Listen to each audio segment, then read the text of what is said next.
Young dynamic లీడర్ను పనిచేసే నాయకునికే పట్టం కట్టాలని చూస్తుంది ప్రజలు.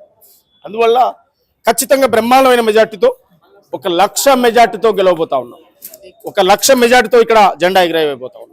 ఇక్కడ ఇంకోటి ఏంటంటే ప్రజాక్షేత్రంలో నవీన్ యాదవ్ గారు ఓట్లు ఉన్నప్పుడు మాత్రమే ముందుకు వస్తారు. గతంలో 2 టర్మ్ కూడా ఆయన ఓడిపోవడం జరిగింది. అయితే ఇక్కడ కూడా మళ్ళీ అదే సూచన ఎదురవుతున్న ఛాన్స్ ఉందని చెప్పేసి కూడా ప్రజలు అంటున్నారు. దాన్ని మీరు ఎలా చూడొచ్చు?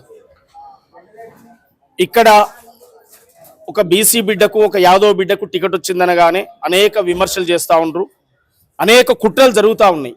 ఎటుబడి అంటే ఇట్లాంటి ఒక పెద్ద నియోజకవర్గంలో హైదరాబాద్ నడిబొడ్డులో ఒక బహుజన బిడ్డడు ఒక యాదవ్ బిడ్డడు ఇక్కడ ఎమ్మెల్యే అవుడేంది అని ఓర్చుకోలేని వాళ్ళు రకరకాల కుట్రలు చేస్తూ ఉండ్రు. రౌడీలు అంటుండ్రు, గూండాలు అంటుండ్రు, ఓట్లు కుంభకోణం అంటుండ్రు, చీటింగ్ జరిగింది అంటుండ్రు. ఎన్నో కుట్రలు జరుగుతూ ఉన్నాయి. ఇవన్నీ కుట్రలో భాగంగా రకరకాల ప్రచారాలు చేస్తూ ఉండ్రు.